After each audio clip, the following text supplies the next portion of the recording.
On today's Miami Vice, Trudy becomes overly invested in a case when a friend is harassed by her rapist. Hell Hath No Fury was directed by Virgil W. Vogel and was written by Michael Duggan from a story idea by David Black.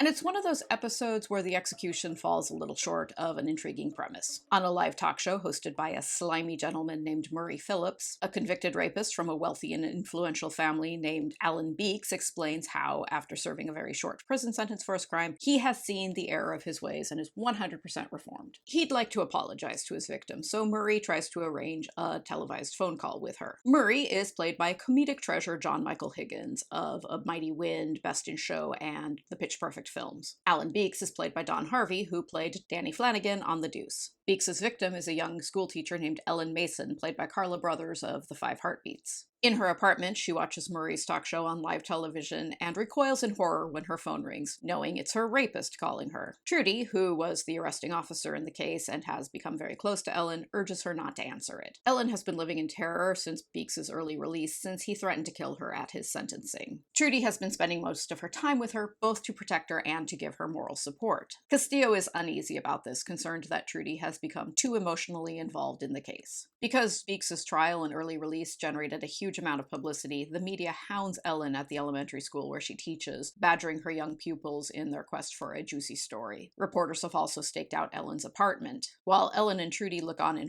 horror, Beeks, at the urging of Murray Phillips, gets on a bullhorn and urges Ellen to let him in so he can apologize to her in person. Trudy absolutely loses it at this, and she storms outside and she shoves Beeks and the reporters around, and she yells at everyone until Crockett and Tubbs arrive and physically restrain her. It's not a good scene for Trudy. Over 3.5 seasons of very high stress and dangerous cases, Trudy has been absolutely rock solid and dependable. I don't object to her anger in this scene because quite clearly this is an infuriating and intolerable situation. But I do object that the script has her express that anger in such an out of control and ineffectual manner. That's not the Trudy we all know and love.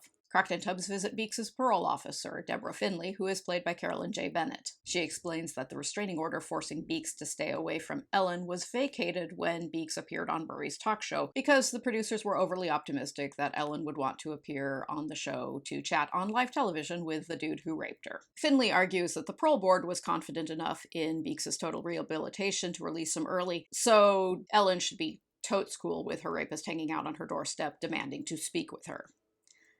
I don't think Finley's a very good parole officer. Trudy keeps blowing off work to stay with Ellen, who's been receiving threatening anonymous phone calls from someone who might be Beeks. Concerned, Gina and Tubbs stop by to counsel Trudy to get some distance in this case. Ellen, who is growing steadily unraveled, has been compulsively watching VHS tapes of Beeks' various television appearances. From Beeks' appearance on Murray's talk show, Ellen gets the idea to pick up a copy of American Mercenary magazine and hire a hitman from the classified ads in back to kill Beeks. Ellen meets with a hitman named Charles Hatch, who is played by The Walking Dead's John Finn. He agrees to kill Beeks in exchange for all the money in her bank account. Trudy finds the copy of American Mercenary magazine with the names of hitmen circled in the back, because the story beats in this episode are not especially subtle. Hatch attempts to strangle Beeks in the corridors of his apartment building, but he's interrupted before he can finish the deed. Castillo asks his detectives if they know of anyone who'd want to kill Beeks, and Trudy reluctantly admits that Ellen has been comparison shopping for hitmen. Castillo is not thrilled about this. He assigns Switek and Gina to protect Beeks while he tries to get a court order for police protection. The judge denies the court order, so Castillo pulls Gina and Switek off the case, but they decide to follow Beeks around anyway. Crockett and Tubbs harass the editor of American Mercenary magazine to give them the name of the hitman that Ellen hired. They track Hatch to a gun range where they learn he's already headed off to kill Beeks. They arrive at Beeks' apartment too late to prevent Hatch from killing him. Crockett and Hatch get into a pretty good gunfight. Hatch claims to be wounded and surrenders, but whips out another gun and double-crosses Crockett. Trudy arrives to help, and between them, Crockett and Trudy manage to kill Hatch. Castillo summons all the Vice detectives together to bawl them out for acting so unprofessionally during this case and to order them all to get their acts together. Castillo says exactly what I was thinking throughout much of this episode, so this is far and away my favorite scene. Trudy, Crockett, and Tubbs stop by Ellen's apartment to tell her they will arrest her if they ever find proof that she hired Hatch. Even though Beeks is dead, Ellen receives yet another threatening phone call from an anonymous caller, suggesting her ordeal is far from over. I think there's a good idea buried in this. The 1980s were a breeding ground for salacious and ratings-driven talk shows like the one hosted by Murray, and the idea of having a sensationalistic media frenzy surrounding a highly publicized rape case, and the idea of the rape victim seeking the vengeance that she feels the courts couldn't give her, is a solid basis for an episode. But this doesn't work. It's terribly repetitive. It feels like half this episode is scenes of Ellen looking terrified on the telephone. The characters are all drawn very broadly and without much finesse. I don't like how this episode kind of sabotages Trudy's character and damages all the very fine work Olivia Brown has done with the role over the seasons. I don't mind episodes where Vice detectives make mistakes or take cases too personally. I think that ties in very nicely with the series' overarching theme